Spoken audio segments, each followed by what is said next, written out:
шаҳри первоуралский вилояти свердловск аз ҷиҳати масоҳат васеъ бошад ҳам аҳолияш нисбатан камтар арзёб мешавад.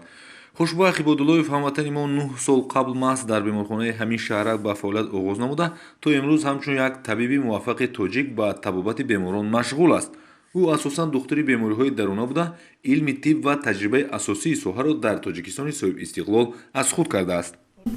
дар аввал ман фикр мекардам ки мумкин ки донишу малакаи мо бо дониши духтурони ин шаҳр рост намегирад, вале шукри худо ки аз якум рӯзи корӣ ман фикр кардам ки мо албатта аз ӯхтаи ин кор мебарем, барои он ки он устодоне ки ба мо дарс дода буданд бисёр малакаи баланд доштанд, донишу маҳорати баланд доштанд ва хушбахтона моро донишу онҳо моро қонеъ карда метавонист ва ба туфайли хизмати онҳо мо дар шаҳри Росия бе ягон монеа кору фаъолият карда метавонем. нафароне ки барои муолиҷа ба ин беморхона муроҷиат мекунанд ва маҳз зери назорати хушбахт ибодуллоев саломатиашонро барқарор месозанд, дар суҳбат ба мо назари худро нисбати ӯ мусбӣ арзёбӣ карданд. Чеченов Юсуф Касымович, 41-го года рождения, инвалид второй группы, пожизненно.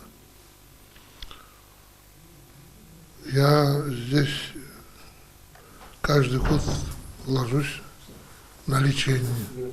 Что я могу сказать о Хушбахте Вадулаевиче?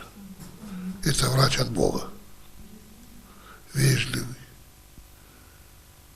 А больному человеку больше помогает вежливость человека,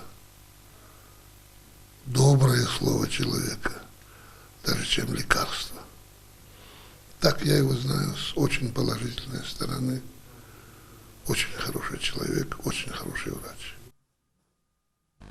фаъолияти пизишкони соҳибтаҷрибаи тоҷикро имрӯз дар қисми зиёди кишварҳои ҷаҳон мушоҳида кардан мумкин аст.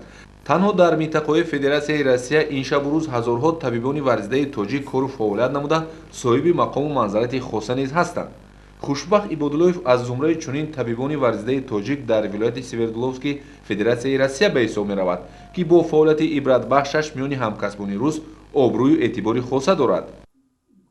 бисёре аз асосгузорони тибби муосир дар рӯи гӯем ки мизи кории худ китобҳои бузургони мо Аввали ибн Сино, қонуни тибби Аввали ибн Синоро доранд, дигар китобҳои бузургони моро доранд ва албатта онҳо бо ин китобҳо фахр мекунанд ва албатта ҳамарӯза дар бораи фаъолияти кори худ истифода мебаранд.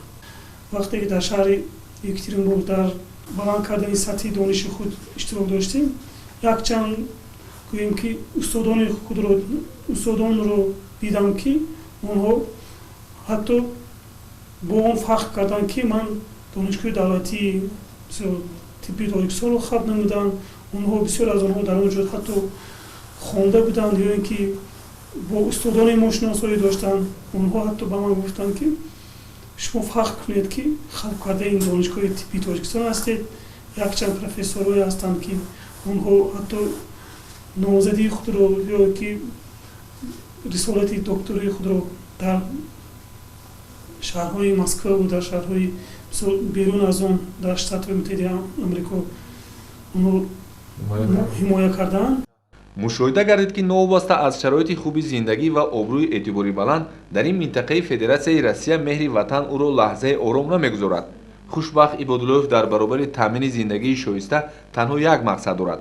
бо кори интихоб намудааш мехоҳад идомадиҳандаи касби пуршарафи яке аз бузургони тоҷик Абу Али ибни Сино гардида обрӯи миллати тоҷикро миёни халқатҳои гуногун баланд бардорад. Абубакр Шарифӣ, Ҳабибуллои Хушвақт, вилояти Свердловск, ҷаҳонамо.